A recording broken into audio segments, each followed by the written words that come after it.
भाइयों, दोस्तों, मैं मोहम्मद लतीफ़ एडवोकेट, जजी कचहरी शाहजहाँपुर।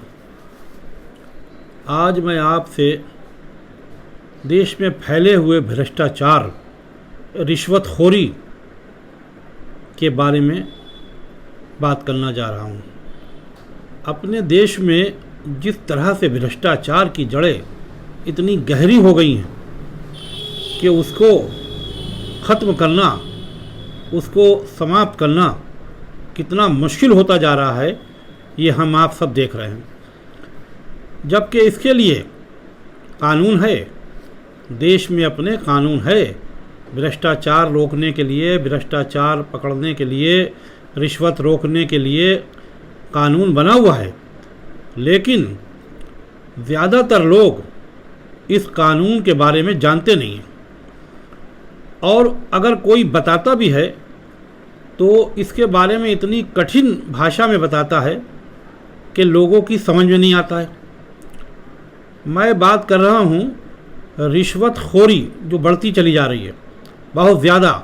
हर दफ्तर में, हर जगह, कहीं भी आप चले जाइए, किसी डिपार्टमेंट में चले जाइए, रिश्वतखोरी चरम सीमा पर है। बिना रिश्वत के कोई काम नहीं किसी का हो रहा है। और ख़ुद भी व्यक्ति जो काम कराने जाता है वो भी पहले से सोच के जाता है कि वहाँ इस काम के इतने पैसे पड़ते हैं। मतलब कहने का ये है कि सिर्फ सरकारी अधिकारी कर्मचारी नहीं रिश्वतखोर हो रहे हैं, हम आप जनता के लोग भी करप्ट होते जा रहे हैं। वो ये कि हम किसी काम को कराने गए, आप किसी काम को कराने गए तो आपने पहले ही से सोच लिया कि वो अधिकारी इतने रुपए लेता है, वो बाबू इतने रुपए लेता है, आपको पहले से ही इसकी जानकारी है और आप उसी हिसाब से अपना माइंड प्रिपेयर करके वहाँ जाते हैं और रिश्वत का देने का सोचते हुए जाते हैं। तो अगर यही सब रहेगा तो कानून अपना काम सही से नहीं कर पाएगा। कानून जब भी सही कर पाएगा कि पहले हम और आप भी ये तय कर लें कि हमको रिश्वत नहीं देना है, तभी ये भ्रष्टाचार इस देश से समाप्त हो सकता है। वरना तो भ्रष्टाचार जितना बढ़ता जा रहा है वो तो अब चरम सीमा पर है, ये हम आप सब देख रहे हैं। तो आज मैं आपसे बात करने जा रहा हूँ व्हाट इज़ पोका। अब पोका क्या है? पोका का मतलब ये शॉर्ट फॉर्म है, प्रिवेंशन ऑफ करप्शन एक्ट, जिसे हिंदी में भ्रष्टाचार निवारण अधिनियम 1988 कहा जाता है। 1988 के बाद, इसको अमल में लाए जाने के बाद, इसमें एक संशोधन भी आया है, वो हम आपको बताएंगे आगे। ये जो एक्ट है ये सेंट्रल एक्ट है और ये जम्मू कश्मीर को छोड़ के पूरे भारत में लागू है। जम्मू कश्मीर एक ऐसा राज्य है कि ये उसमें लागू नहीं है, जो भारतीय नागरिक है उस पर लागू है।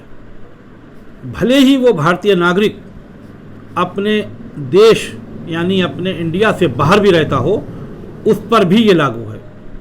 अगर वहाँ रह के भी वो कोई रिश्वतखोरी करता है तो वो इस पर यही कानून लागू है। अब इसमें एक्ट में कितनी धाराएं हैं, कितने चैप्टर हैं, वो मैं आपको बता दूं। ये एक्ट, इसमें 5 चैप्टर है और 31 सेक्शन है, 31 सेक्शन है। सभी सेक्शन के बारे में मैं आगे चल के आपको डिटेल से बताऊंगा। आज मैं इसके बारे में बहुत आसान भाषा में आपको ये समझाना चाहता हूँ कि प्रिवेंशन ऑफ करप्शन एक्ट है क्या। ये रिश्वत लेने वाला जो कानून, आम भाषा में समझे आप कि रिश्वत वाला जो कानून है ये क्या है। अब आप समझिए, कोई भी सरकारी अधिकारी, कर्मचारी अपनी सैलरी लेता है। अपनी सैलरी लेने के अलावा अगर वो किसी व्यक्ति से कोई उपहार, कोई गिफ्ट या कोई कैश रुपया किसी काम के एवज में अगर वो लेता है तो वो इस धारा, इस एक्ट के तहत अपराध है। और अगर उसने आपसे कोई धन या उपहार एक्सेप्ट कर लिया तो वो पोका का अपराधी है। उसका जो अपराध है वो इस धारा के तहत दंडनीय होगा। अब इस धारा के तहत उसका अपराध कैसे चलेगा, ये अपराध की जांच कैसे होगी, कौन सी कोर्ट में चलता है। मिसाल के तौर पे किसी ने आपसे किसी काम के लिए 10,000 रुपये उसने मांगे, आपने कहा ठीक है दे देंगे। अगर वो अपनी सैलरी के अलावा कहीं कर्मचारी है, अधिकारी है, सरकारी दफ्तर में है या प्राइवेट सेक्टर में भी वो कहीं है, अगर उसने जो है ये 10,000 रुपये एक्सेप्ट कर लिए तो उसने अपराध कर दिया। इस कानून के तहत वो अपराधी हो गया। अब ये अपराध का मुकदमा कहाँ चलता है, ये एक्ट में बताया गया है। ये स्पेशल जज इसके लिए special magistrate central government, state government दोनों ही अपॉइंट कर सकती हैं, वहाँ ये केस चलेगा। अब इसकी जांच कौन करेगा?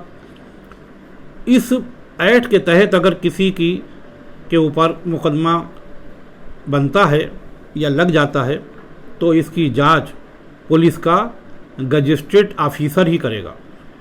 कहीं पर किसी स्टेट में इंस्पेक्टर रैंक का व्यक्ति करेगा, कहीं डीएसपी करेगा, कहीं एसीपी यानी असिस्टेंट पुलिस कमिश्नर करेगा। अलग अलग जगहों पे अलग अलग पुलिस ऑफिसर इसकी जांच करेगा और वो जांच करके आगे की कार्रवाई करेगा। फिर मुकदमे में जाएगा, केस अदालत में जाएगा, वहाँ ट्रायल होगा। और इसके अलावा अगर वेतन के अलावा अगर वो कोई भी चीज़ स्वीकार कर लेता है, किसी भी तरह से डायरेक्ट आपसे ले लेता है या किसी के माध्यम से ले लेता है, अधिनियम के तहत वो अपराधी हो गया। देश में बहुत ज़्यादा चरम सीमा पर यह अपराध बढ़ता चला जा रहा था। शायद इसी वजह से ये कुछ ज़रूरत महसूस की गई हो कि रिश्वत मांगने वाला तो रिश्वत मांग रहा है, लेकिन देने वाला क्यों दे रहा है? देने वाले के पास तो और भी ऑप्शन है, वो उसका इस्तेमाल नहीं कर रहा है, वो रिश्वत का इंतज़ाम कर रहा है। देने वाले के पास बहुत से ऑप्शन हैं, वो इसकी शिकायत कर सकता है, रिश्वत को पकड़वा सकता है, बड़े अधिकारियों से शिकायत कर सकता है, वो विजिलेंस ब्यूरो में शिकायत कर सकता है, लेकिन वो ऐसा ना करके रिश्वत देने की सोचने लगता है। इसी सोच के शायद सरकार ने ये सोचा कि इसमें कुछ संशोधन किया जाए, अमेंडमेंट किया जाए। तो 2018 में इसमें अमेंडमेंट किया गया। अब अमेंडमेंट क्या किया गया, यानी बदलाव क्या लाया गया, इसमें क्या चेंज हुआ, संशोधन क्या हुआ, क्या इसमें क्या बढ़ाया गया? 2018 में इसमें बदलाव कर दिया गया। अब बदलाव क्या है वो आपको बता दें। पहले तो रिश्वत लेने वाला ही, सिर्फ जो रिश्वत मांगता था या रिश्वत लेता था, सिर्फ वो मुल्जिम था। 1988 के एक्ट में सिर्फ वो अपराधी था और उसकी 6 महीने से लेके 5 साल तक की सज़ा का उसमें प्रोविज़न था। लेकिन 2018 में सरकार ने इसमें संशोधन कर दिया। जब से वो संशोधन लागू हुआ है तब इसमें अब क्या हो गया कि जो रिश्वत देगा, यानी मैंने या आपने किसी अधिकारी को किसी जायज़ नाजायज़ या असर डालने के लिए किसी भी तरह का उसके ऊपर उसे रिश्वत का ऑफ़र किया या रिश्वत दी, तो वो देने वाला भी अभियुक्त है।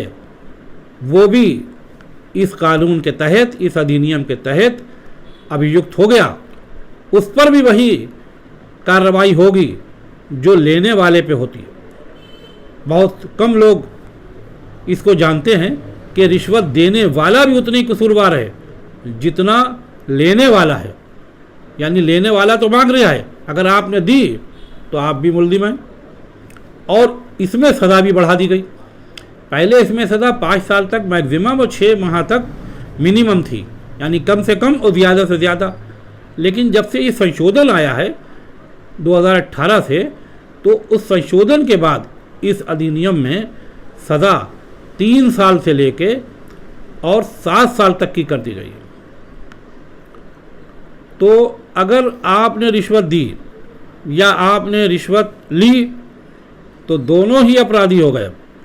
अब ज़रा ये समझिए आप कि पहले ये था कि रिश्वत लेने वाला ही अपराधी हो रहा था।